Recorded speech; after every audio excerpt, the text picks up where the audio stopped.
Okay. GM to YouTube. GM. Okay, today we are doing a CM teaching stream. CMs, effectively, are a regular chambers, but with every single room, and all the stats are cranked, right? That's your difference from a regular chambers to a CM. Everything hits really hard, everything's really tanky, everything has a lot of health. So basically, you think of it like a really big scaled chambers, right? CM has the benefit of extra kits at the end of the raid, and then you get some bonus points if you make time. And making time in solo, it's like, I think it's an hour 15 is your time to beat. So you're basically guaranteed to hit that at minimum. So your benefit of doing CM versus regular is there's no more scouting, and you're always doing the same raid every time, but you're gonna have a harder time with it. I wanted to show this with like kind of a more basic setup, no shadow, just one mega rare, just T-bow.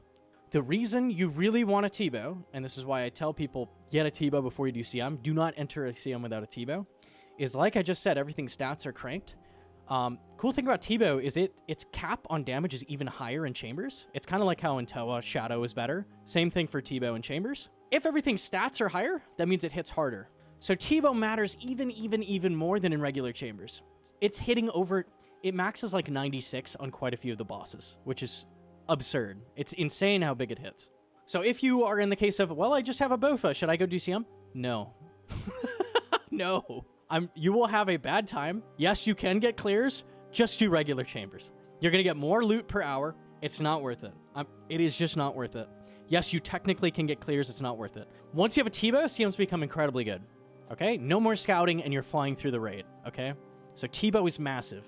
Obviously, things like shadow also speed it up, but T-bow is the important thing. Like, T-bow is your ground floor to get into CM, I would say. You don't need a scythe for this raid. Because everything is so tanky, Fang is actually basically the same as a Scythe. And Lance is basically the same as a Scythe at Ulm. Okay? So, also Lance running is much easier and less damage taken. Effectively, a Fang is a Scythe in this raid. Okay? So you don't need a Scythe for CM at all. People use a Scythe. It's marginally better in some cases. It's much harder to use. Yada, yada, blah, blah. A Fang is plenty good. And we're going to get past Tekton with no issue. I forgot Bandos. Yeah, we don't need Torva. Oh, yeah, and Blood Fury as well. Okay, so we'll go over all the gear. You'll notice, even in my most basic learner setup, I don't have a lot of potions or anything, right? What's going on with that? Why? Okay, the first boss we're going to kill, and the boss order in CM is always the exact same. You always have the exact same layout every time. The first boss is Tekton. Tekton drops you Overload, Enhance, Restore. So the very first room hands you a ton of supplies, and every room after that is also doing the same, handing you a ton of supplies. In regular chambers, you don't have as many rooms to rack up supplies. But in a CM, you're doing every single room. You get a ton of supplies throughout. And we are able to farm supplies. If you want to prep, you can also do no prep CM, but I'm going to show prepping. If you want to prep, you do that after about the third boss, okay? So you can basically bring as many items as you want. So you're not really worried about supplies. This one brew is just to get me over to the farm patches. That's it, right? That's the idea. You can just fill your inventory with stuff and worry about getting drops from bosses and making prep later. So I'm even bringing things like pegs, just like fully filling out the inventory with switches. Pegs in this raid are quite good. They're usually 3 to 4% DPS when you're using a T-bow, and you use a T-bow a lot. So pegs are actually really, really good in this raid. This is one of the few places where pegs are quite good. We have typical mage switches, typical full range switches. Lances for Ulm, of course. Elder Maul, draining stuff. Salve is for Mystics later. Pickaxe for Guardians. Voidwaker is really, really good all-around spec weapon because everything is super tanky. Voidwaker goes straight through defense. That's really, really good. It also doubles as your stab weapon on Vasa crystals. This does both of those, which is really, really nice. Huge. Are Eternals useful? They are, but I would say only bring it if you're using Shadow, and we'll get into that. So with Sang, I would skip the Eternals and just bring this. This is plenty good. You can get away with 2 staminas. I'm going at this from the perspective you don't know Ulm too well. Maybe you die occasionally. This is backup in case things go wrong. When things go wrong in a CM, you hit the Leave Clan button and the raid ends, right? When you're getting into a CM, I think it's better if you can just die and keep going and learn, right? That's how I'm going at this from. We have the one brew to get us to the farm patches. These 2 anglerfish we're just going to get rid of right after Tekton, and we're going to pick up his potions. So these are basically free slots, and then we're going to prep over here. Melee gear. Okay. Why are we using what we're using? This is a really common question. Why not a light bearer? Light bearer is kind of bad in chambers, and it does see use. The problem with camping light bearer, you are spending so much time running between rooms, doing puzzles, that kind of thing, where your spec is recharging anyways. So most of the time when you enter a room where you want to use spec, you're going to have full spec. When you get to the part with Vespula, you can't spec Vespula. You can't spec Tightrope, which is right after that. You're going to kill Tightrope. You can't spec Guardians. And then you get to Vasa, right? So you're doing 3 bosses before you can use a spec. So Light Bearer just does nothing. It's just sitting in your inventory doing nothing. Light Bearer isn't actually that useful. The one place it's useful is Ulm. It's better for the whole raid just to use a melee ring. Strength bonus is really important. Altor is great. If you don't have Altor, it's a tough call. Either Berserker Ring or Brimstone Ring. Brimstone is quite good because of the accuracy.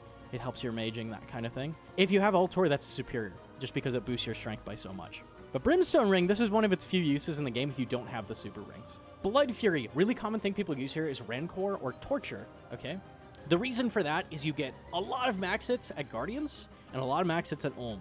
And the reason you can make those work is that we can time when we're brewing with our overload. So once you're really, really experienced with the raid, you know exactly how to heal perfectly to not lose stats, that kind of thing. Rancor and Torture become really good options. If you are just getting into it, I just use Blood Fury, because the amount of time that Blood Fury is going to heal you and you're going to brew less is going to make you do more DPS, counterintuitively over the Rancor. Just use Blood Fury until you've really got a good handle on the raid. You should already be doing no preps and be pretty solid at the raid by the time you crack that out. What stats do you need for this raid? CM is weird because a bunch of other stats benefit you a lot, and those stats are Thieving, Woodcutting, and Mining, okay? All of these stats being close to 99 is really helpful. Okay, and it sucks because mining is one of the worst stats to level and nobody wants to level it. There's breakpoints at different bosses where you get different benefit. At Ice Demon, the amount of kindling you get is based on your woodcutting level. The amount that you can get up to 8 kindling per chop at 96. 96 is the last breakpoint for woodcutting. So 96 is the last level that truly helps you there. It's 96 for 8, 84 for 7, and 72, I believe, for 6.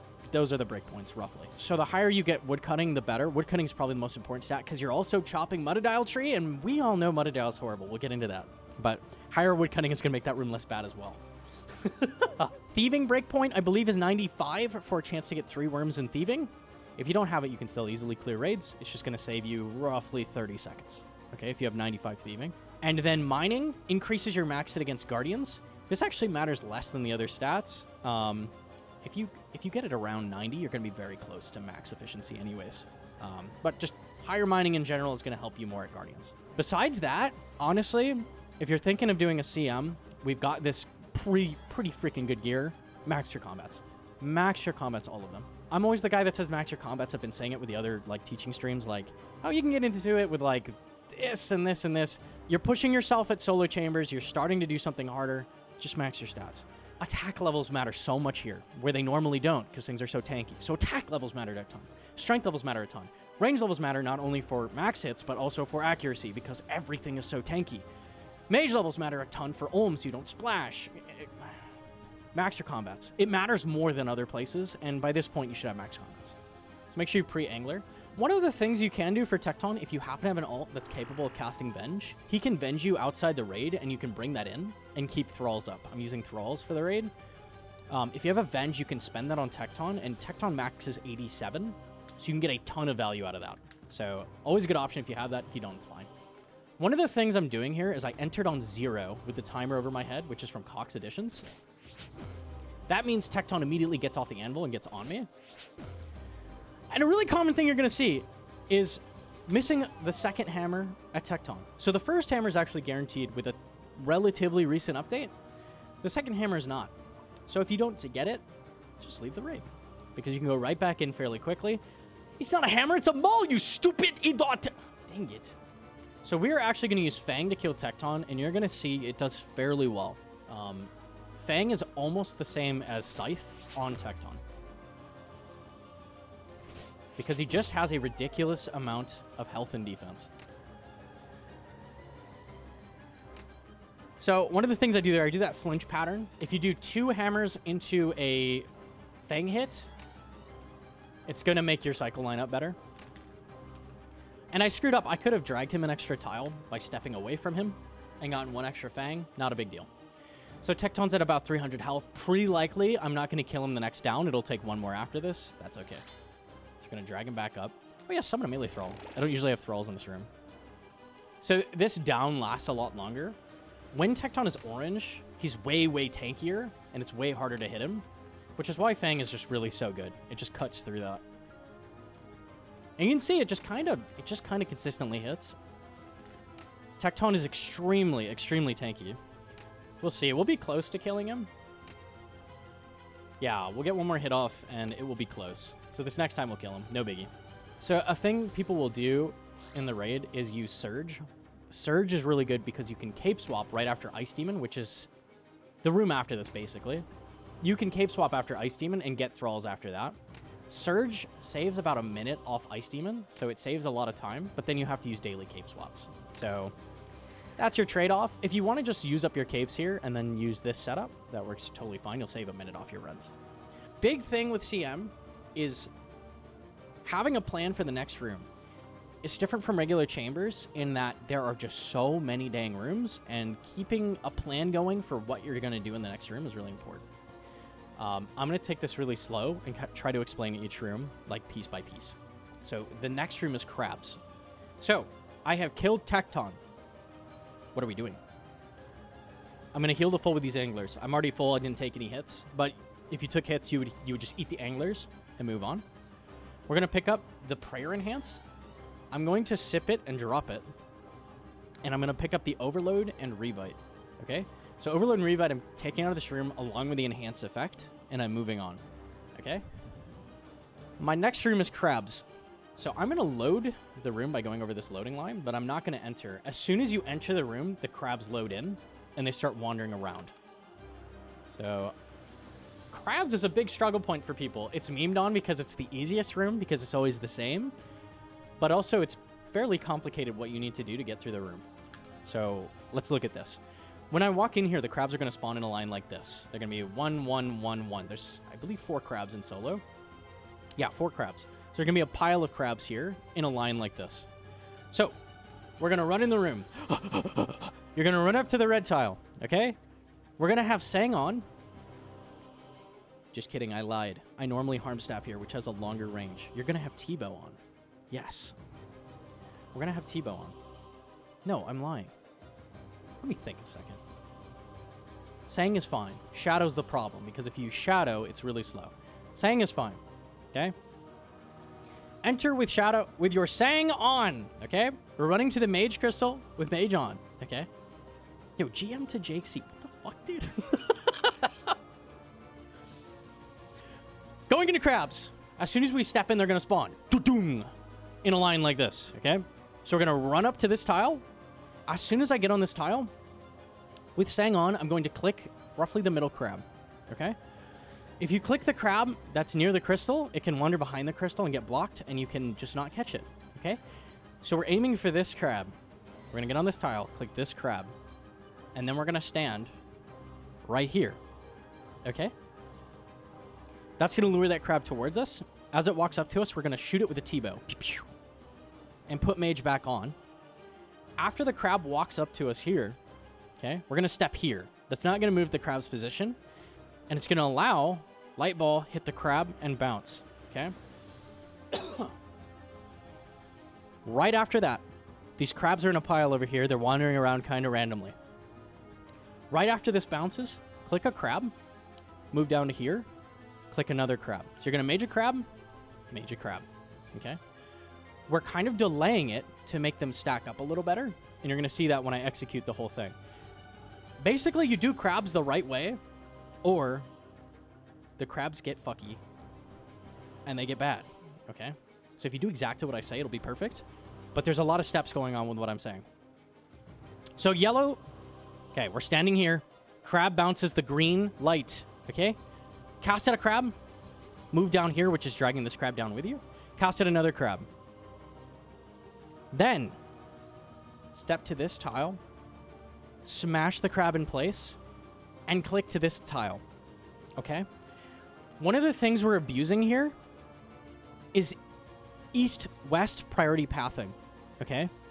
There's a lot of cases where the crabs are in a bad position, okay? So we're timing this with, I'm smashing this crab. That first crab we cast at is almost pulled up by this point. And we're doing an L run up to here. So this guy's stuck in place. This crab, which is roughly here, is now on this tile. Okay? And the third crab, is walking up and he's going to be right here. Okay? So, we are fully executing it.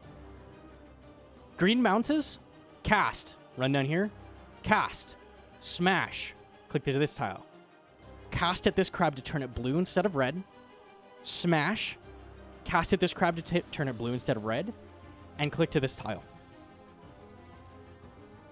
And this sounds complicated, okay? Which it is. Over time, you're going to get a feel for this, and you're going to mess this up a lot of times because crabs is hard. Crabs is harder than people give it credit for. It's easy because you do it the same way every time, and it's always going to be the same. Okay? So you've already casted these, turning them blue. They're going to bounce in a beautiful little triangle, boom, boom, boom, into the yellow crystal. Now, these are still stunned for 50 ticks. We're going to walk our crab, which we didn't stun, all the way up here. Now the light's going to bounce down, off this crab, and off this crab. One more thing. We have a fourth crab over here doing whatever, okay? If that fourth crab walks up to you while you're bouncing this crystal, really common thing people do is, okay, let me do it. Okay, you've got your crab here. I'm going to walk him up. Ba-ba-da-ba-da-da-da. Oh, the other crab got on me about here. Okay, well, that should be fine. Da-da-da-da-da. And you stand on this tile, and you have two crabs in a line like this, okay? Guess what happens when there's two crabs in a line? This one starts going, he starts just shuffling, dude. He starts doing random bullshit. You know what you don't want him to do? Random bullshit. Because when he just starts doing random bullshit, he gets in your way, and he bounces your light wrong, and you rip your hair out, and you leave clan, and you do Tekton again. And you don't want to do Tekton again. How do you avoid that? How do you keep that crab from doing that? Just step here. So you walk the crab here, and step here. Now the crabs are in a cute little arc around you, and they aren't going to do anything weird. They're gonna kiss your feet, and they're going to sit right next to you.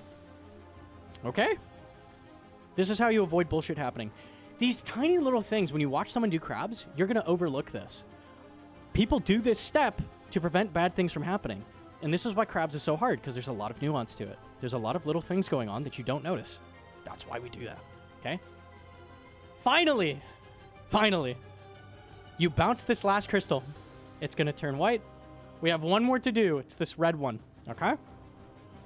We're walking the crab to this tile below this one, smashing him in place. Another little trick is do an L run to here. If they're in a line, like I was just saying, you have both of them on you, they're going to be in a line. Lines cause problems. If you do an L run right next to it, that crab will not cause problems anymore, and he'll stick with you. So you're gonna drag him down here, smash the crab onto this tile, L run to here, and walk slowly with your crab on a leash over to here. Why do we walk? Because if you run all the way over to here, your crab's gonna go, where did Dad go? And he's gonna walk over here, and your crystal's gonna go in the wrong spot, and you're gonna rip your hair out, and you're gonna leave the clan chat. Okay? We don't want to leave the clan chat. We want to do crabs, okay? This is the idea. So one more time quickly before we go in. Run in. Mage first crab. Step to here. T-bow crab. Step to here. Mage. Step down here. Mage. Step to here. Smash. Step to here. Mage. Smash. Mage. Step to here. Bounce it 3 ways. Walk your crab up to here. Bounce it into the black crystal. Walk it back down here. Smash him in place. Drag the other crab over here. And finish the room. And you're going to mess this up and be okay with a 2-minute crabs. It happens. It happens. Eventually, you'll get this down, and you'll figure out all the nuance that I just explained. Okay? You're not going to get this first try. It's unlucky. Okay? All right. Let's see it in action, shall we? Let me grab my potions. Okay. Sipping Enhance. Dropping it. Grabbing Overload. I just realized a slight problem. We are not going to have Antidote for Shamans now that I've taken so long to explain this. Maybe we do a jump cut to the next Tekton. I think we're going to do that. Shamans, by the way, if they poison you and your poison wears off, they poison you for like 16, and then your raid is over. Enter the room. Pray melee. Cast at the crab. Sometimes it drags away from you and it's a little awkward. I'm probably going to have to tank this again because it was far away. It happens. Okay. Alert green. Cast. Cast. Smash. Cast. Smash. Cast. Okay, I'm going to grab this overload as we come back down. And again, I would step here if this crab was on me, just like that. We can step here to prepare. Step to here. Smash. Get our overload. Grab the crab.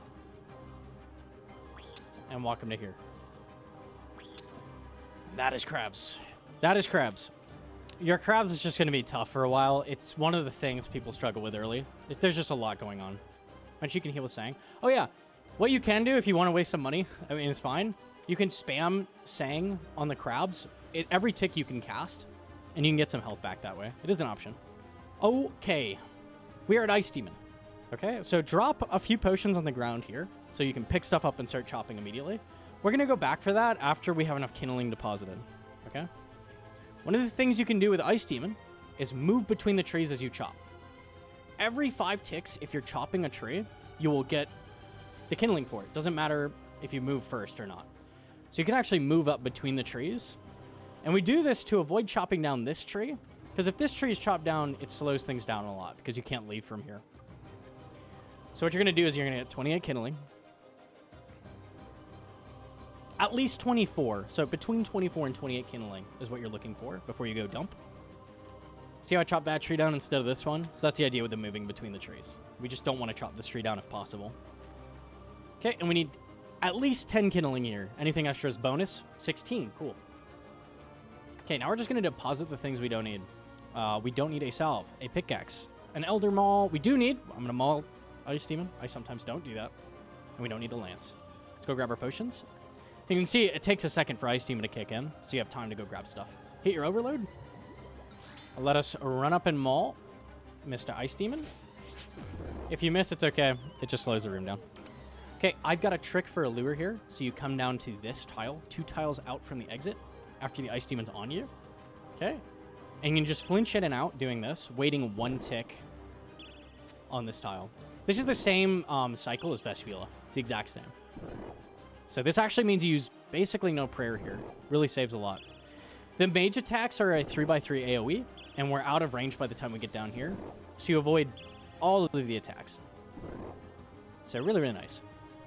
So there's a really nice way to visualize like your weapons. If you don't have a perfect feel for how fast you attack with a certain weapon, this helps you just keep track of where you're at in a cycle. So I know with all my weapons I've played the game a lot, but if you're someone trying to get into PvM and that kind of thing, this is just a really helpful plugin for like everything. I would highly recommend landing your maul because otherwise this will happen and you will be here in eternity. Another good reason to bring Surge as well. All damage against Ice Demon is 1/3 effective, and fire spells are 1.5 times damage of what they normally do. So it saves a ton of time bringing his Surge in. And then if I had a cape here, I would swap right now to Thralls. I don't have that, that's fine. What's really nice is you typically had to like prep your stuff. If you're going to do prep, you had to go kill the scab, do all this stuff. Nice thing is Ice Demon drops enough for you, so you don't have to worry about that. So you can just put a stamina away. Now we have enough for prep. This is really all the potions we're going to need, so we're set. Big thing with Shamans is attack this left one first. He wanders closer to the entrance and kill him first. This one has a slightly closer wander range. So this other one actually can't get on you if you're down here. So what I do is I try to stay like at this lower area and work my way around as I kill it. Another thing is always stay next to a wall with Shamans. If you're next to a wall, they can't do the jump attack. If you step away, they can start doing that. You don't want them to do that. Their booger attack, the way I'm evading it, is every time they do their animation, they're reading the tile I'm standing on. So if you just move 3 tiles every time they do that animation, you can avoid all of the AoE damage. A nice little safe spot. Did he shoot a booger? No. So if you happen to lure him into this spot, your range is longer than his is. So you can actually just turn your prayer off and flick away. So if this happens to line up cool, take advantage of it. Don't eat a booger. That's correct. Yeah, don't do that. Oh. Do grab Bucci's if you're going to prep. I don't prep, so I always forget. Unlucky. And what you can do here is just quick bank a mage switch. So like, grab vials. So we're going to make a handful of brews and like 2 restores. So here's the deal. You can easily do a no prep CM because of all those rooms that give you potions that allow you to get to Ulm. A no prep sounds like an impossible task. It's not. What prepping does for you is make it so if you're not perfect at the raid, something goes wrong, you die in a room, you die at Ulm a couple times, right? Something goes wrong. You start running out of potions, okay? So this allows you, as you're learning, to have some cushion and something to fall back on if that does happen, which is going to happen. It will happen. Unlucky. So that's the idea. If you're very comfortable with all of the rooms and with Ulm, you could just jump in and try no prep. If you've never even done a Vanguards, you don't know some of the rooms, you are not super comfy with Ulm, you don't get into 4-1 instantly every time, I'd prep a little bit. Prep because Mutta is rude. Even if Mutta is rude, you should have enough potions normally, because we bank some brew after Vanguards, and Muttadile drops a brew. So minimum you can go into Ulm with is about 4 for a no prep. If you can do a CM Ulm with 4 brew consistently, you're good to no prep. Now that sounds scary because, you know, CM Ulm hits in the 40s. It's a struggle, right? So you got things to keep in mind. All right, let's bank our crap. Drop the spade, drop the juice, pull that mage switch back out. And for Vanguards, you're going to want to put away as much stuff as you can. So we're looking at what we need. I don't need an Elder Maul. I'm not going to be mauling them, okay? And everything else we put away. Salve, pickaxe, lance. We're set. We've got 1 stam on us. We've got the old brew, okay? 1 restore should be good. And like a handful of brew. You want to leave some space to pick up the potions from Vanguards. So it's a balance. You want to bring what you need to get through the room and then pick up the potions, right? So this should be good. Before we go in this room, Vanguards is the hardest room. It is the hardest room. Ulm is hard. Ulm is harder, right? But besides Ulm, of all of the rooms in a chambers, Vanguards is the hardest. They hit really hard. They're very, very tanky. And there's a lot of nuance to it, okay? What's our game plan? I'm probably going to end up re-overloading after I explain this. That's okay. We have plenty of overload. These each drop an overload. You have unlimited overload through the whole raid, basically, because every boss drops overload. You're just chilling, okay? A Vanguard's room, okay? They spawn here, here, and here, okay? Always. Which one spawns where is random. If you have not done a Vanguards, this is how it works, okay? You have a ranged Vanguard, which you want to damage with melee. He's weak to melee. You have a Mage Vanguard, which you want to damage with ranged. So you would T-bow the Mage Vanguard, okay? And you have a melee Vanguard, which you would damage with Mage. Okay, so you've got the combat triangle going. All right? If you do too much damage to a single Vanguard, all of them will heal to full health, and the room will reset, and you start over. That's pain, because it's a hard room. You do not want to do the room over again, okay? So we're going to avoid doing that. We have a plugin, and I believe it's in Cox Editions, that shows their health over the Vanguards, okay? So it's going to have a little number over the Vanguards. That number tells me how much damage I can do before they're going to reset, okay? Going into Vanguards, you need to know the max hits on your weapons, which is very, very important. We are fanging the ranged Vanguard, we are T-bowing the Mage Vanguard, and we are sanging the melee Vanguard. The one you're going to reset on is the Mage Vanguard, because guess what your max hit is? Like 90, okay? You can hit him really hard, all right? That number is not going to update for you until the projectile lands, and the T-bow shot takes a second. So you got to be quick. You got to be quick, all right? You're going to send the T-bow shot. Your XP drop is going to be fucking massive, okay?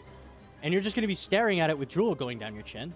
But the Mage Vanguard's threshold to reset is at 110 right now, and you just hit him like an 80. Are you going to shoot him again? The answer might be yes. The answer should be no. Because otherwise you're going to reset him, right? As soon as you do that shot, you see the giant XP drop, I got to move on. Switches.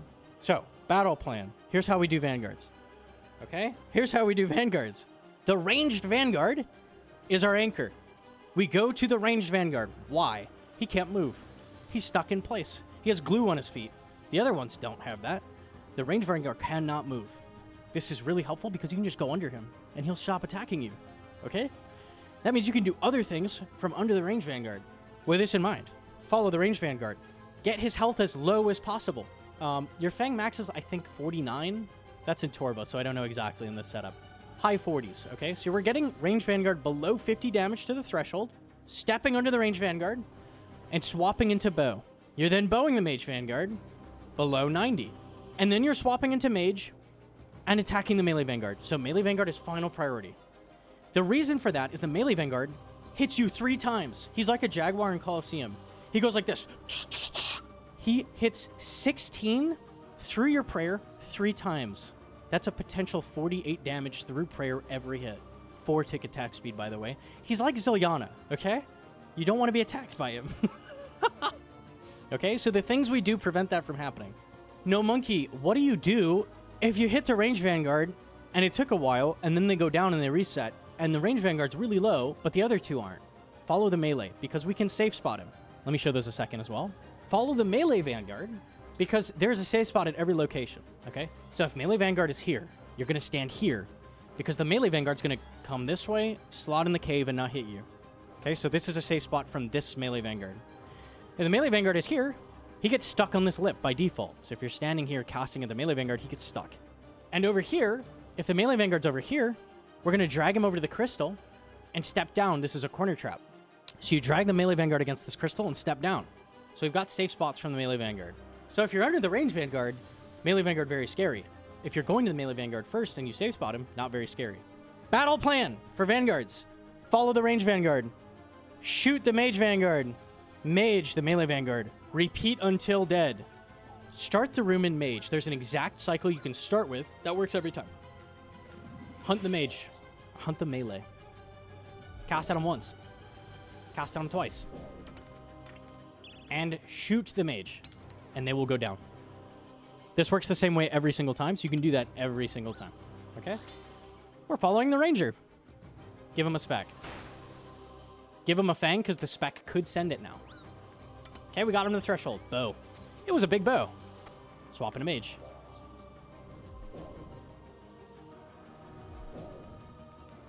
And we're going to take like 1 melee, and he'll go back. So it gets scary. It gets really scary. Uh-oh, guys. That was a double max. The odds of that are so low. That was a double max. I don't think I've ever seen that. That was crazy. Okay. Mage Vanguard, okay? Mage Vanguard does 1 projectile that's guaranteed to hit you and 2 splats off you that aren't guaranteed to hit you. So I took a random splat and then both the hits maxed me. That's what happened there. So that's cool. Unlucky. Okay, so if things go wrong, wait for them to reset. Grab your stuff. Re-overload. And we're starting with the Mage Vanguard here, because that's what's next to me, right? So just cast it.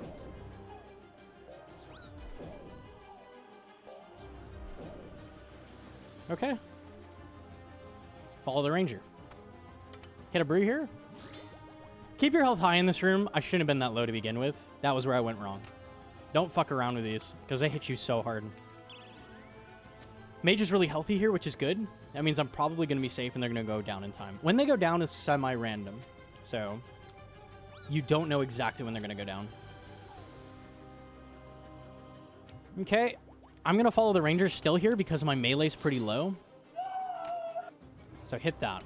Why does this have an asterisk on it? That's because this Range Vanguard is low enough that I don't have to damage him anymore to get him to threshold. Now the Mage Vanguard. Now all I have to do is damage the melee and I can kill them. Is that a double max again? I don't even know what to say to that. That's crazy. Hey, I had health this time and I lived. That's crazy.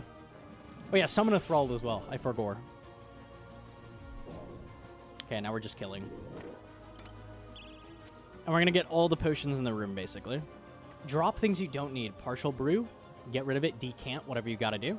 Pick up as much brew and revite as you can.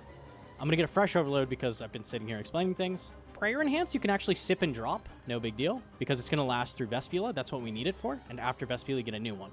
And I'm probably going to come back to grab brew. You can see, like, I don't quite have the space to carry everything. When you enter Thieving, opening this chest, this chest, this chest, and then this chest is just kind of the optimized route to do it, and then dumping. I'm just going to leave the brew. We won't need it, but yeah, ideally bank more stuff so you can carry everything. If you can get away with less brew at Vanguards, that's better. Thieving here is going to dictate exactly how you approach... Your thieving level is going to dictate exactly how you approach this room. The higher your thieving is, the more worms you're going to get, and the faster you can dump them. You want to keep this guy eating, because if he ever stops eating, he starts healing slowly over time. Okay, so you don't want him to heal. So just keep him fed and dump. Once you're at 30 grubs, you're done with the room. This is the point that people struggle with the most, the banking after thieving. All right? What are we doing here? What do we need? Bank most of your brew. Okay? Bank Revite. All right? I'm just going to bank both. We don't need Revite into Vespula. Okay? Bank all your mate switches. We just need the Sang. Salve, Pickaxe, and a fresh stamina, typically. I still have a 3-dose because I've been dying, but... So we're good on the stamina. Make sure you have a stamina, though. You typically would grab a new one. So this is all we need. We have a very open inventory. I'm going to grab a couple more brews because we're going to do Tightrope. Maybe one Revive for Tightrope is okay. All right, I like this. Depending on how you approach rooms is going to dictate how much supplies you need. Okay, cool. Equip your range switches. Make sure your quick prayers are set properly because we're going to do Vespula. I said Vanguards was hardest room, but clearly it's Bank Chest. Honestly, Bank Chest is the hardest boss in CM, more so than Ulm. Just keeping track of what you're going to need for the next rooms is so hard. There's a chest before Tightrope as well. Yes, if you ever forget something, you can always grab it after Vespula. It's okay. So I do a shot from this corner to start. And then just get right into cycle. You're waiting on this tile for 1 tick and then going back in. Cox Additions allows you to have a tick timer on your prayer enhance. It's a setting in there. If you detach that from your main boost, you can put it right next to your prayer. And you can actually see when you're going to get a prayer point from it, which is going to make it a lot easier to use enhance here. Really, really handy. My strategy for this is just run in as soon as I get the XP drop, deactivate Rigor. And that just means that you're never going to get smited as you run, basically. So that just avoids that. So that's the idea there. Okay, let's grab all the potions. We don't need an overload, so that's fine. Overload as we run. Spam brew. So the reason we're spamming brew is because we're about to do Tightrope. You want to be healthy for this. And we're just going to kill rope. There is a way to skip this. It's very difficult, and it's very switch heavy. So as you're learning, totally fine to just murder them. As you're shooting the Mage Vanguard, as you're shooting the Deathly Mage, flinch in because he has a 4-tick attack speed, and our bow is 5-tick. So you can make him attack a bit slower by doing this. Another thing I haven't really talked about yet is trying to brew every 15 seconds on your overload. So if you brew right before your overload gives you stats back, you get no cost at brewing, right? Brewing lowers your stats. So my overload's about to hit that threshold. I get it back as I shoot. So this is a thing you can try to improve on and do more as you go. As you go to the Rangers, just full heal. It's just a basic, easier tactic because these hit you really hard. And once you've got stats, start shooting them. Okay, another thing you can do is as you run in to shoot him, swap into melee armor. It's going to make you take a lot less damage. They hit you really, really hard. One of the things you can do is as you start to get low, you can actually tick eat every single attack. So we'll see if I need to here. Now we're running between rooms, and the typical rule of thumb is full heal, get overload ready between each room. This time we are not full healing. Why? The next room is Guardians. Not only is Guardians basically a 0 damage room, you also have a Blood Fury that's going to heal you. You do not need to brew. In fact, it's a complete waste of brew. So don't waste your brew. You need those. Okay, Guardians is Guardians. This is my funny walk I do. It doesn't really matter how you do Guardians. The one difference for Guardians from regular to CM is that they actually max quite high. You can see they're hitting me quite accurately as well. Pickaxe spec, a pickaxe spec is never worth it. You also technically can Elder Maul them. That's a thing a lot of people do. That's not worth it either. We are going to be spending specs on Vasa right after this. Vasa's the next room. The other reason we didn't heal is that Vasa is going to take away all of our health. The way Vasa works is he teleports you at the beginning and then bombs you. That bomb does whatever your health was when he teleported you, -5. So he will leave you by default with 5 health. So he's going to take away all of your health no matter what. There's no reason to waste health here. No reason to do that. Vasa is the second hardest room. Ooh, scary. Okay. Before we go in, make sure your Void Waker's on stab, equip your range gear, and get your gear in a good position because we're doing really fast switches. Really fast switches. This is the most switch-heavy room, I would say. We're going to enter the room. Vasa's going to teleport us. I'm going to drink 2 doses of brew, so I have enough health to survive the bomb easily, and the rocks being thrown at me. When you're doing Vasa, you really, really, really need to know your attack cooldown, and that wasn't showing. Let me see if I can get that working now. I need to wait long enough for the overload to wear off before we go in, and we'll get into that, so this is fine. Before we go into the room, one more thing to keep in mind. My overload's about to run out. What you can do before you go into this room, if your overload's like 40 seconds before it's going to run out, just sip another one. You can actually sip overload ahead of time and just drop 50 health. Vasa's taking away all your health anyways, right? So that doesn't matter. That's irrelevant. As long as you don't have overload wear off as you're teleported, then problems start, okay? Because we have to overload right after we get bombed. How are you going to do that with 5 health, right? So you want to have decent overload timer before you go in. Vasa is going to teleport you, bomb you, and start walking towards a crystal and chucking rocks at you. And these are AoE, similar to Shamans, okay? They are a 3x3 AoE, so you need to be 2 tiles away from the rock where it lands for it not to hit you. Every time you shoot Vasa, right after, you're going to move 4 times and then shoot him again.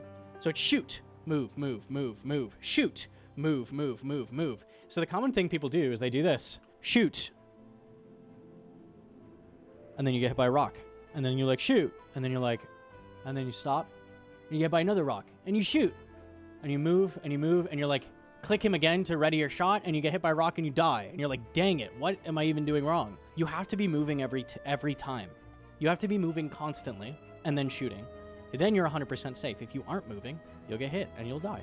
Getting killed is bad. So we're shooting Vasa as many times as we can before he hits the crystal. When he hits the crystal, we are quickly doing a switch into our stab weapon, poking the crystal until it's dead, swapping back into ranged as quickly as possible, and shooting him. After the first crystal is when I recommend doing Void Waker specs. I'll show that when we get there. But basically, Vasa's going to walk to the middle after the first crystal, think about stuff for a second, he'll think about life, and pick a new crystal to walk towards. What he will not do is walk back towards the crystal you just killed. That means you can walk where he just was, do your switch, and Void Waker, and it's 100% safe.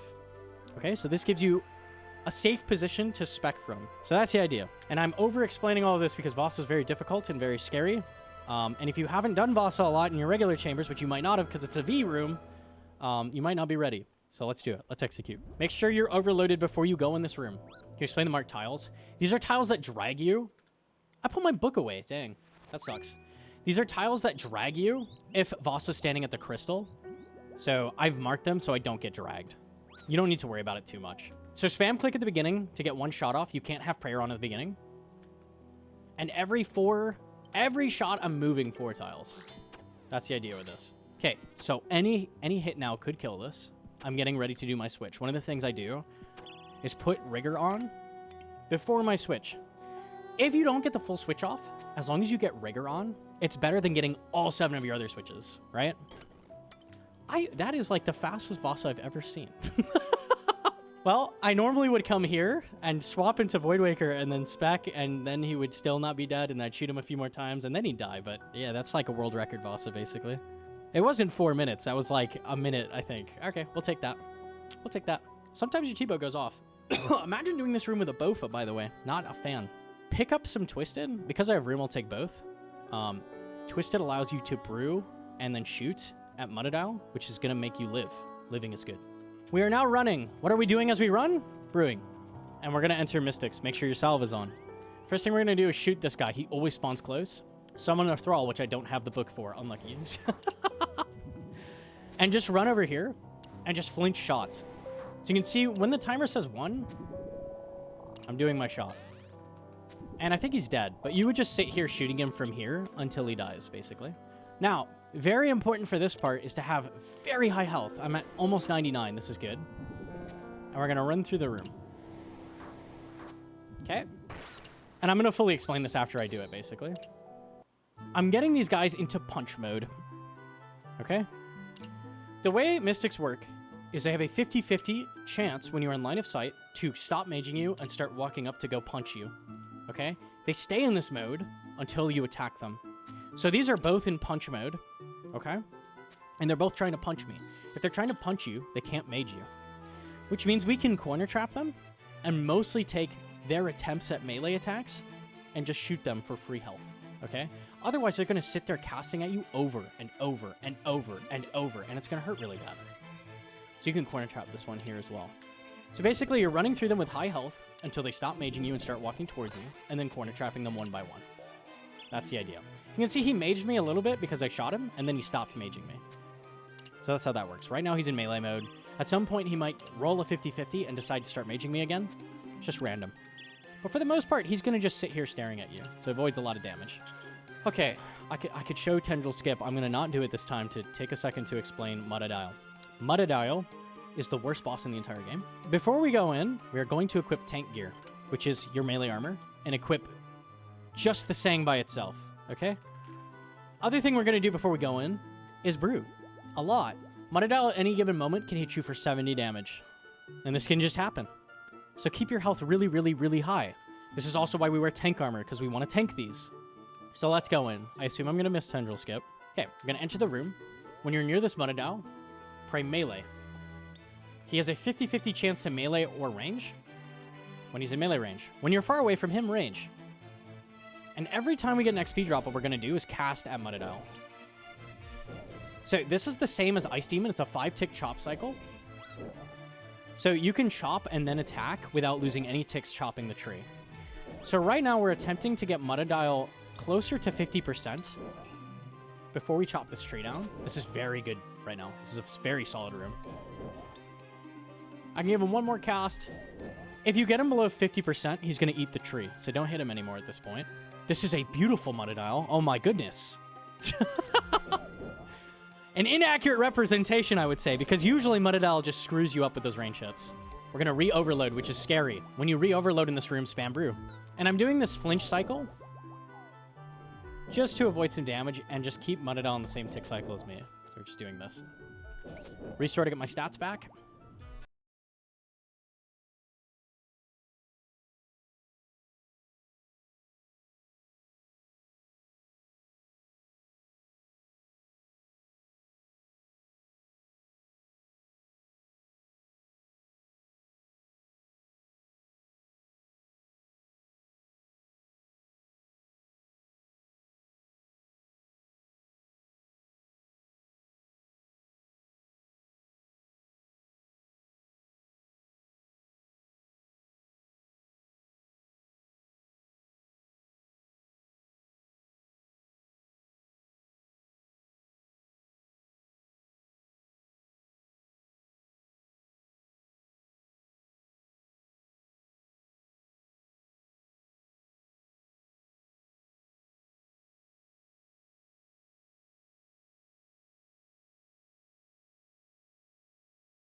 mage from here, turning his head to the center.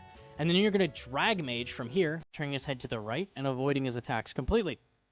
If you have a thrall, if you splash, he will not turn center because your thrall will hit the damage instead. So this avoids a bunch of damage having thralls. Thralls make Ulm easier. Okay? I'm going to assume you know the rough basics, so that's a rough idea for majority. 4-1. You may not have 4-1 down very well yet. Okay? Now's the time. All right? 4-1 is really important to do well in a CM. You just killed the mage hand. Pew, pew, pew. What do you do now? Okay. We're going to go to the thumb.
That's it.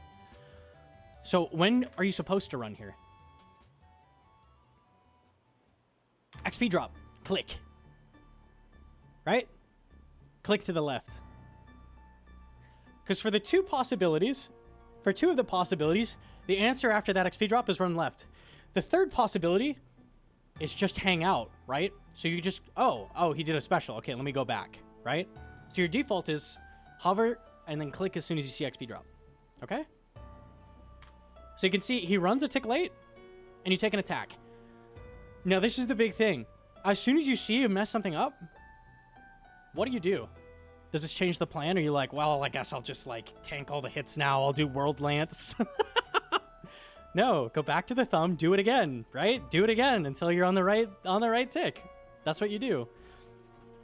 So the realizing you're off as well is kind of a skill. So this is a really common thing, is the, I don't even know I've messed up yet. Ratty, leave me be. You're getting the squirts. A lot of the time you don't even realize you messed up, okay? But you have to be able to realize when you messed up and go do it again, right? Anytime you take a hit at the wrong time, you're like, that felt weird. That's because you're out of 4-1 now, right? That's because you're out of 4-1. So we see the drag here. He's on the right tick. Let's see if we get the setup here. Special attack. But he got the special attack and then ran, right? You need to hang out 2 more attacks. So it's just like getting on the exact right tick, running at the right time, and reacting to the 3 possibilities. That's 4-1. That's 4-1. And if you're good at that, you can do a CM. No problem. No problem. So I will try to show how we do that. Okay. All right, I'm going to be at a slight disadvantage with my health down, but Sang is going to heal it back, so we're chilling. Okay, I think we're good to go. We're looking beautiful. So let's hit Overload, let's hit Enhance, and we will go in. Run in. Drop a brew. Stam is in my inventory. If you miss your hammer, do another one. If you miss both hammers, cry. This is a staple. This is a classic. Okay. So you can see Olm hits really hard.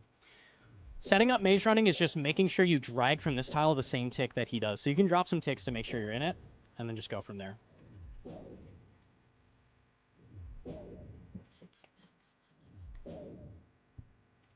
Doing mage running while squirting a cat is hard.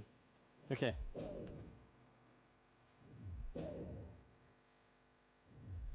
Okay, so we're doing 3L. 1 hit here, 1 hit here, and 1 hit here. Ideally, your Sang heals you quite a bit. I was at 10 health, so I'm not trusting that. I'm gonna brew a little bit and see what the Sang does at this point. One of the things you can do while you're mage running, since it's fairly easy, is move your switches in the right position, so we can get into 4-1 more easily.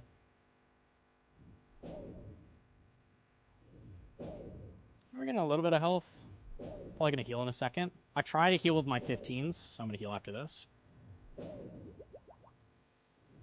Okay, beautiful. We're looking for the kill here, which is about 10. And because I dragged, I know that's gonna put me on the right tick, since I dragged the same time he did. Attack. Attack. What does that mean? We do a 3-1. So do a hit here. And now we're in 4-1. Easy. So he's going to attack me, and then he's just going to stare at me. So that's how we know we're in 4-1. Easy peasy, lemon squeezy. Okay, let's say things go wrong. Oh, I dropped a tick. Oh, shit. All right, relax. Turn him the right way. Attack a tick after he turns. Let's set it back up. Oh, you did 2 attacks again. Gee, I wonder what I'm going to do.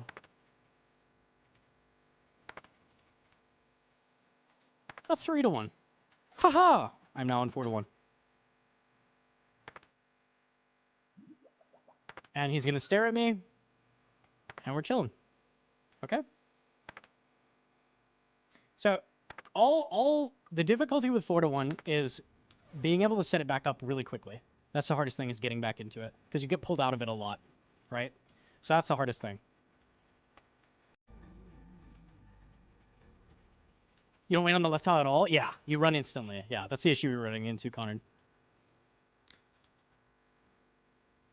Okay, we're going to summon a Mage Thrall. Between phases, if you're lower than about 40 health, I would heal up at least once. Okay? Did I miss 3 hammers? Perfect for a slower Ohm for T-Shake. Wowzers!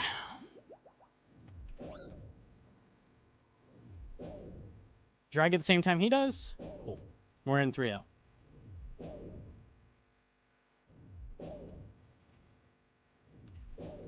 I'm curious if I'll still make time. I think I might. We'll see. It'll be close. That's what 3 moles missed as well. That's the funny part. I took a very unlucky hit. It's extremely rare. And it's a 38, lovely. Luckily, we have a Sang, so we should heal. 77 health right now. I'm likely going to get full health. I'm just going to hold off on healing. You're kind of just like trying to make sure you're full health before you do melee hand, because you take a lot of damage on melee hand, right? So you just want to keep track of where you're at with the hands. We dragged as he did, so I'm on the right tick. He turns center, so let's drag him all the way. Standing here, attack. Attack. Hey, we're in a 3-1 again. Man, it's just every time. It's always the same. Let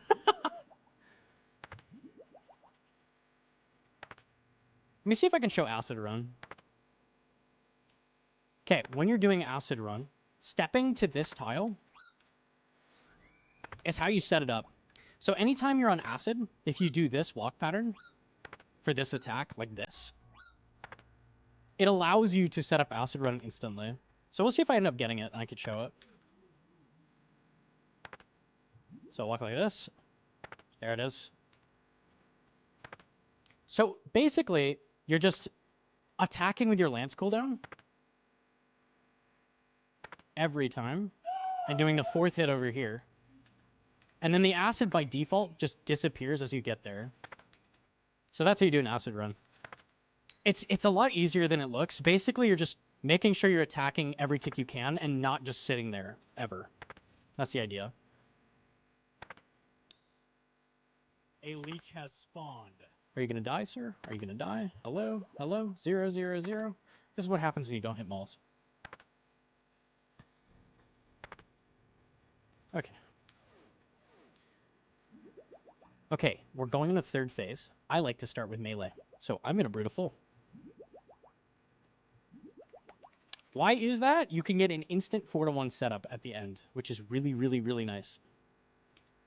So let's summon a melee Thrall, because I'm going to start with melee. The reason this works is because his hand doesn't cripple in the 3rd phase, so we can start with melee. I missed 4 balls, real life. Do your hit here, wait until the head's going to turn, and drag, and guess what? We're in 4-1. Whew. That was tough. Really, really tough. Yeah, so I like starting with melee at the end. It's just so free. If you flinch from here, because he can do all of the attacks, he can do Flame Walls. If you flinch from there on this side, the Flame Walls, if he ends up doing one, will just get nulled and disappear. So you can do the attack that you tank from there, and you'll avoid Flame Walls, which is really nice.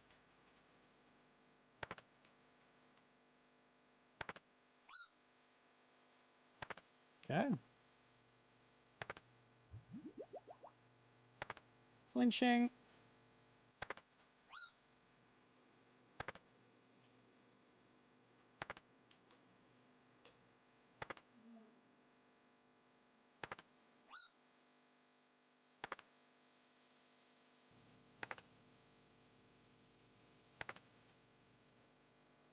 I'm not going to bother mauling because he's really low, and that pulls you out of 4-1.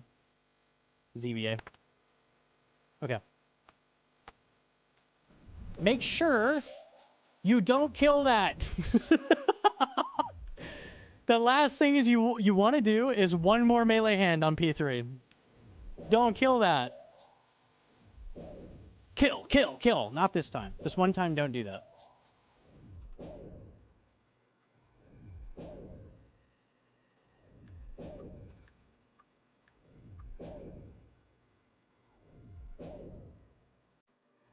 Okay, what I'm doing here is I'm walking between cycles. This is the typical mage run, is do like this.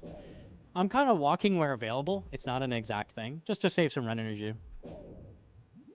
So just like this. You don't really need to worry about that. It doesn't matter. I'm going to have enough run energy anyways, so.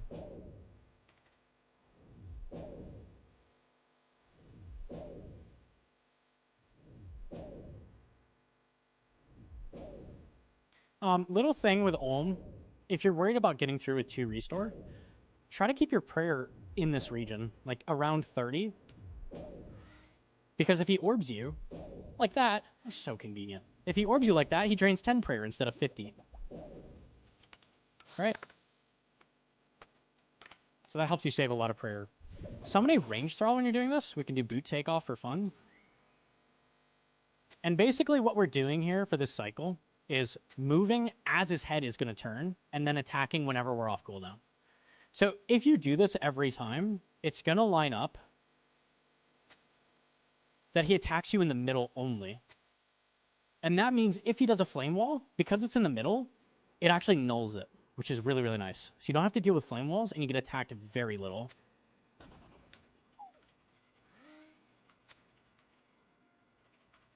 Okay. He's almost dead.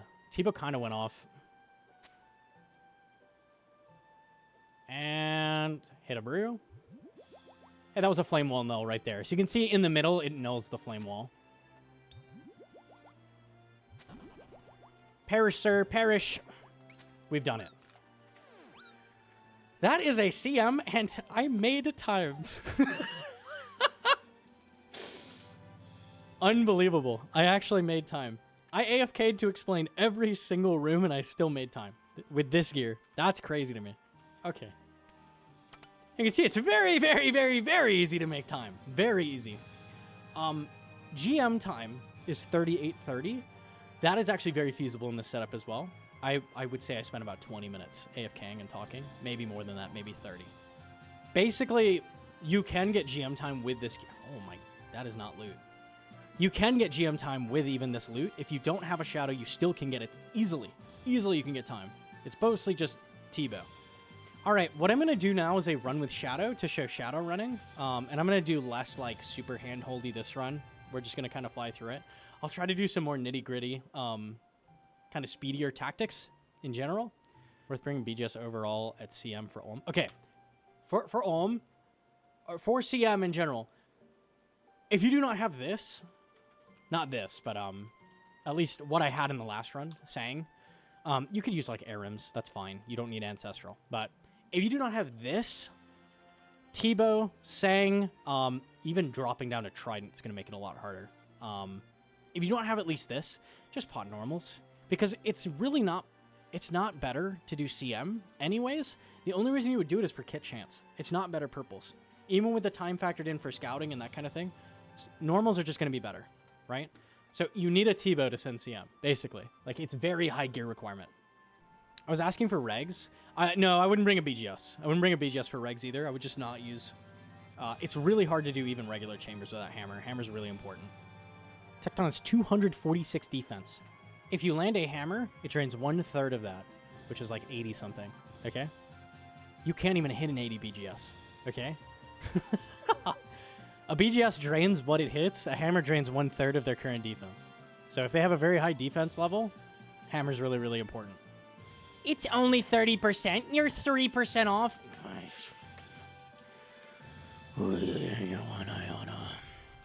Even if you hit 1 with hammer, if you hit a 1 with hammer, it is still draining 1/3, no matter what. Molly's 35%. All right, we're doing run number 2. Okay, so now we have a shadow unlocked. Shadow, I would say, is roughly a 5-minute time save. You can shadow the super, super tanky bosses. Things like Abyssal Portal, that kind of thing. Mystics, actually. Shadow is really, really strong, and CM specifically. It's not a thing where you're like, oh, should I bring Shadow over T-bow? No, you need T-bow. But Shadow, in addition to T-bow, is insanely strong. Insanely strong. Very, very strong. Okay? Common thing people do is also bring... Ratty! Hold on. What are you doing? Hi. Oh, you're being naughty. Okay. All right. What was I saying? Oh, one of the things people do is bring Sang in addition to Shadow to make Olm easier because you get health back while you're using Sang, and also it's an easier method where you don't take damage. Shadow is way faster on Olm, but you could also bring Sang in addition to Shadow if you haven't learned Shadow Running yet, and then use that. Shadow Running is less hard than it looks. It looks complicated, but it's really not, and we'll get into that. I'll explain that at Olm. Yeah. If you want to just not bring Sang and learn Shadow Running off the bat, be my guest. I would probably run regulars and do Olm there with Shadow first, just to get a feel for it. I'll explain how to do Shadow Running this run. It's different on each side, so that's what these red tiles are, is Shadow Running tiles, okay? Shadow on this side is called 12-0. I'm going to explain that side first, okay? The way you're going to get into cycle, always start on 1 and drag to the mage hand, okay? Exact same way you would set up 3-0, right? You drag to the mage hand. All right, so that's what we're going to do. We're going to go to the first tile, wait for him to turn, and drag, all right? And then we're going to make it over here, and he's going to turn.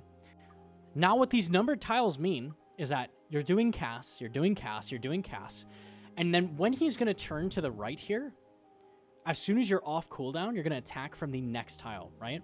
So we're starting off on the first tile, drag, hit, hit, hit.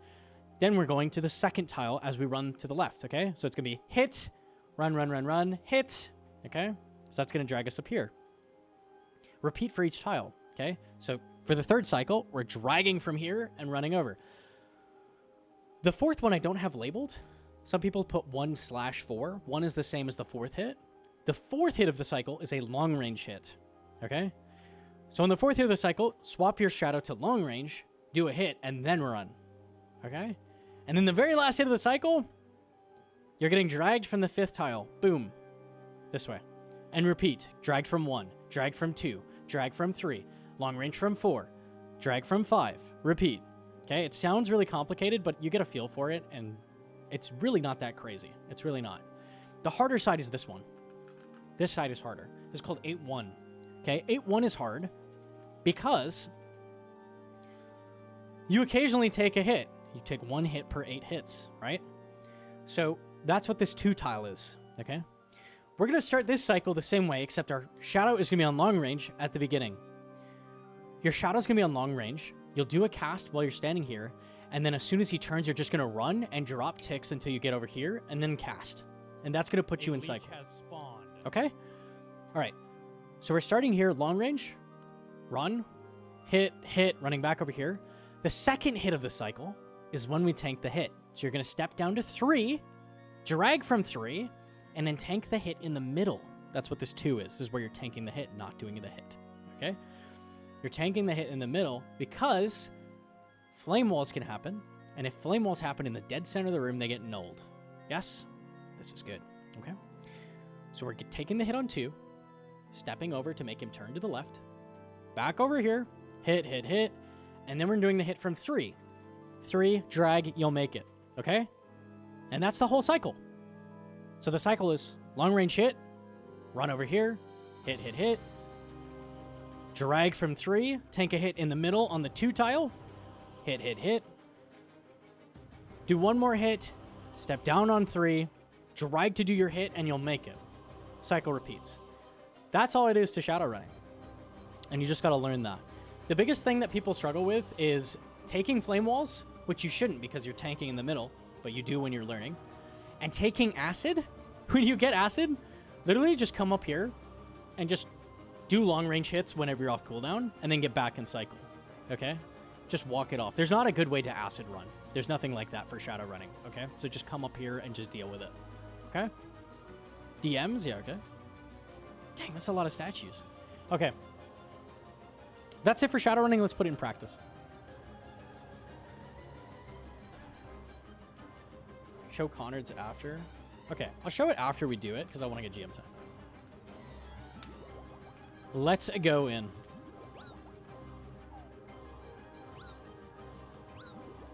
I'm gonna hit some brew before we go in because I want to be healthier.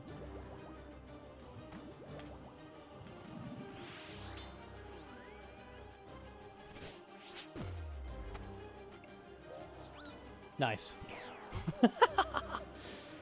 Come down here. Get ready to run and run. Okay. Now we're in cycle. We just did the first hit of the cycle.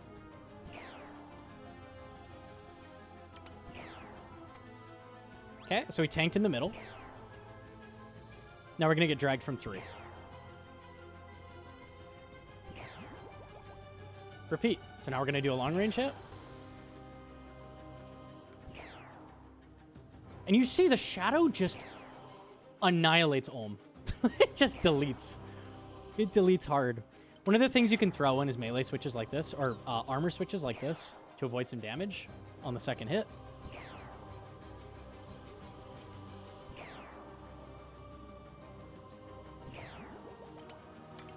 Wait for the turn, attack. Hit. Double hit. We're going to do a 3-to-1.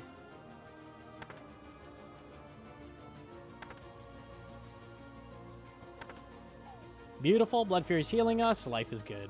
Okay, cool.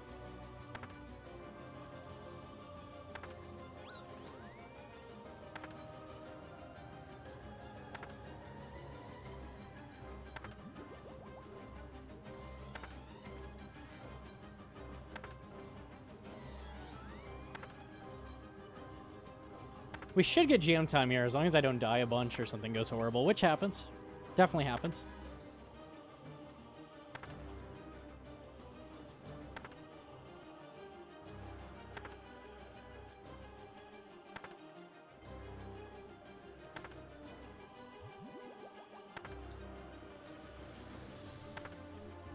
The splash on melee armor is very humble. We take those.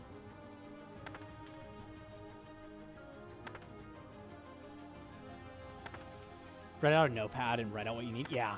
For CM, I like having a little checklist for after thieving. Or at least I did when I was learning. Having a little checklist for what you do. Just because it's so easy to forget what you need to bank. Okay, this is the 12-0 side. So again, we're going to summon a Mage Thrall.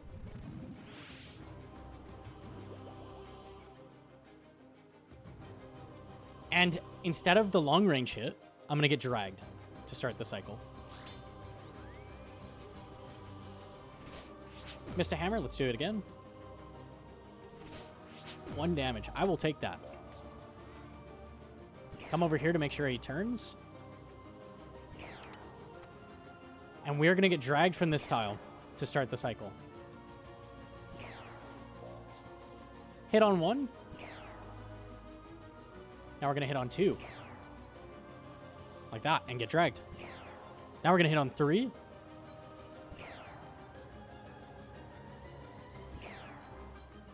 Now 4 is the long range hit. So we're going to hit from here.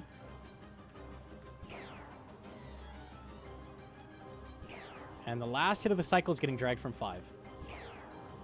And we're going to repeat. So now you just go back to 1. And get dragged. This is a really slow mage hand, which is kind of perfect for showing how it works. We take those. Hit from 2. 1 more hit and we should be done. Oh, I hit on the wrong tick. Let's fix it. Cool. We're in 4-1 by default, because I saw he just stared at me. Okay, this was a stupid thing. I lost a tick. I could have shown how to fix that, because there's a way. That's okay. Let's set it back up, because things have gone wrong, right? He attacks. Swing. He did crystals. So hang out. And now run. We're back in it. If you're standing on the pinky, you can avoid that flame wall, because it'll just null, and you won't see it. So you don't have to deal with that. That was a mistake on my part.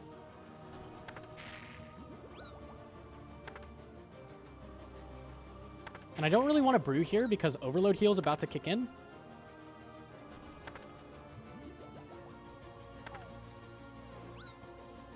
Oh, he got a hit off. I should have kept praying. That's okay. Big thing with Shadow is just always heal up because Shadow is not going to heal you.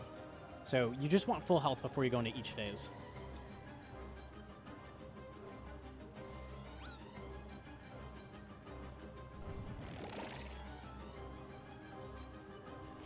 Bruise low, we're good.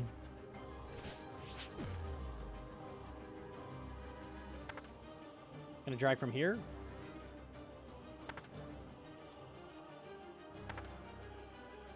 Hit from here to avoid flame walls.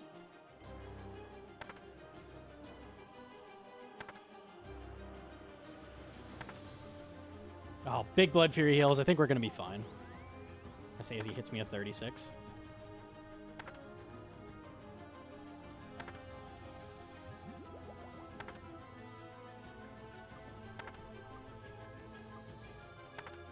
Okay, I'm going to get ready to start shadow running after this.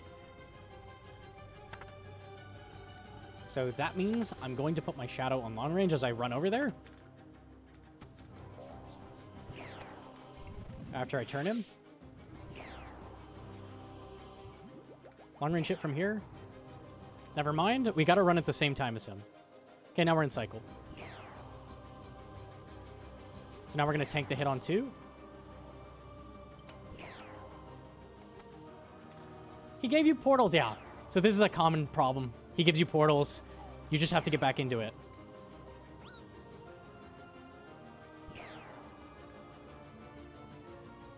Okay, we're back in it.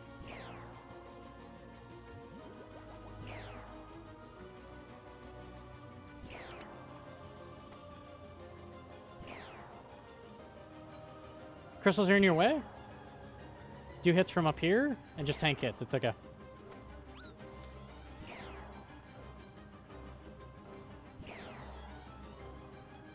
A leech has spawned. Okay. Finish off your hands. And let's just brew up early. It's okay.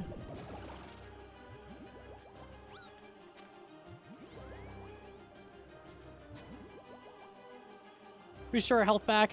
100 health should be enough. If not, unlucky. It's okay.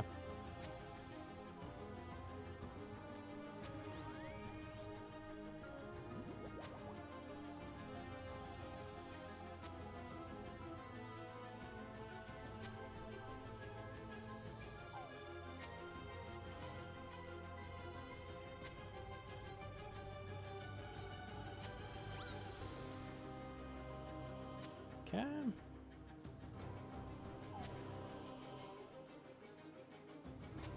You're just running as the head turns each time, basically. You just keep up this cycle.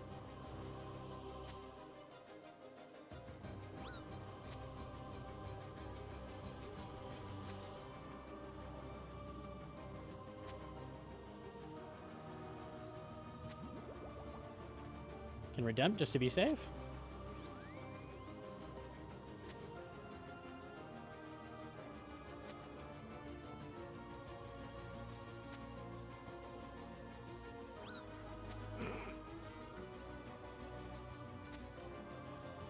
Come on, man. Don't do it to me.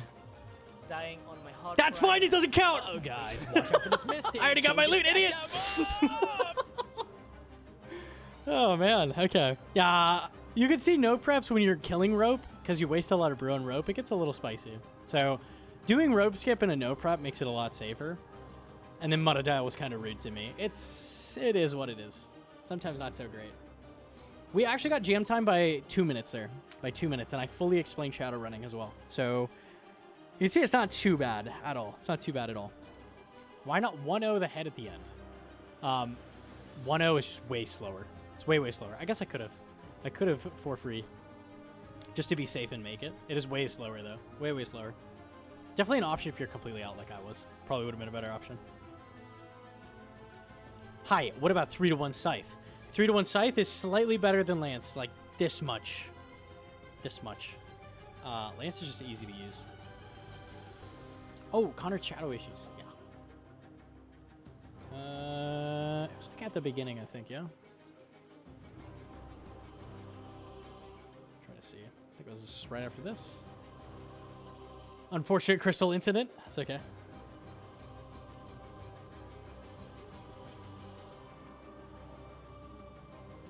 So he starts it off well with like the drag from 1. That's like perfect. That's what you should do, right?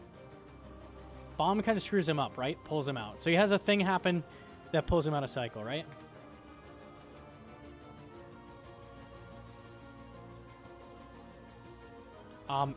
He actually was on tick to just start again from 1, which is probably what I would do. Just start again from 1. If something goes wrong, just like with 4 to 1, right? Go back and set it back up. So just start from 1 again and then drag. So I think this is the reason we ran into issues here. Technically, that's fine. So we're starting from the 3rd hit of the cycle. Okay, but our problem is he loses a tick right here. Right, so he should have done the long range hit on the fourth tile. So the thing with Shadow Running is like it works when it works, but as soon as you drop a tick, as soon as you get pulled out of it, like things start going wrong. So you kind of just need to be willing to go set it back up and then stick to the plan, Stan. Yeah? CM is really similar to regular chambers. It's just like, can you quickly fix problems, basically? Ohm can throw a lot of garbage at you. Can you deal with the garbage or not? That's like your big difference. In a regular chambers, you don't get hit that hard when a bunch of garbage gets thrown at you. In a CM, you just get annihilated. Absolutely deleted. Good night to YouTube. Surely you can get a CM done now. I believe in you. I believe in you. Like and subscribe and all that good stuff. Yeah? Hell yeah. I love you, baby. Mwah! Buy my merch.